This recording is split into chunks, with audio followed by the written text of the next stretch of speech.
Hi, and welcome to your Chem Ed Research Project Wiki. So, in AP Chemistry, in order to receive an A, you have to do a Chem Ed Research Project. I shouldn't really call it Chem Ed because it can be Science Ed. And basically what I would like for you to do is you're going to somehow contribute to the Argo High School Science Department. Whether that is to create a lab, to modify a lab, to create a unit, complete with worksheets, quizzes, interactive videos, whatever you think will be great for student learning, and then we're going to implement that chapter or that unit or that video or that project, and then we're going to collect data and analyze the data to see how we did and if it's effective. Your name will be splashed all over this for years to come. So it should be something that you're proud of and something that we can use hopefully for many years.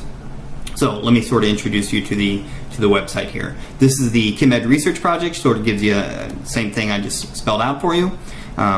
Over here on the side we have a sidebar and a little bit of a navigator, and we'll use the sidebar a little bit. So here I've given you some possible material to be researched, and basically all we have here is all of the Argo material for you. So these are our notes for first year chemistry.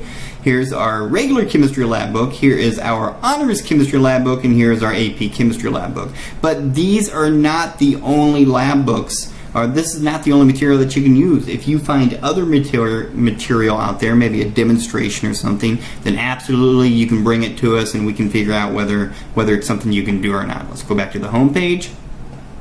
Here we have some scholarly searches to help you. So if you don't find anything in that material, let's take a look here. I have for you the American Association of Chemistry Teachers. Although that's a paid site, they do have some free material, and so there may be some stuff in there for you. Reddit is a fantastic resource. You hear me talk about it throughout the year, and here are some subreddits that may help you. Let me warn you, these folks who will help you, they will not do the work for you. So if you go on there and ask them to do the work, you will be ignored or shunned or made fun of. So you don't want that. Probably. Journal of Chemical Education, if you find something, to find an article in JChem Ed, let me know and I can print it out for you and we can take a look at it. I will sit down and read it with you, because sometimes those articles can get a little tough. And then Google Scholar, sort of the same idea. A lot of this stuff is going to be behind a paywall, so we'll try to get a hold of the articles for you, but if we can't, we'll figure something else out. There's always a way to figure something out. All right. So what else do we have here? We got a discussion board. That's just for you guys. Post questions, answer questions, look for help. Maybe you find something, you're already working on a project, but you find something that somebody else can work on. That's a great place to post it, helping everybody out.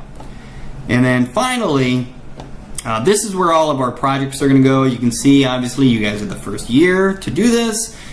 So as soon as you figure out your project title, your project goal, and your project members, we will get that on there, and so you can see what everybody's doing. Now, you can work in groups of 1 up to as many as however many you think need to get the job done, but realize one person should do one person's work, 6 people should do 6 people's work, and so I would expect quite a bit more from a group of 2, 3, or 4 than I would from a group of 1. So keep that in mind as you go along here, and hopefully this will be something that we can work on all year. All right. Now, as always, you can contact me at any time if you have any questions, and I hope this works for us.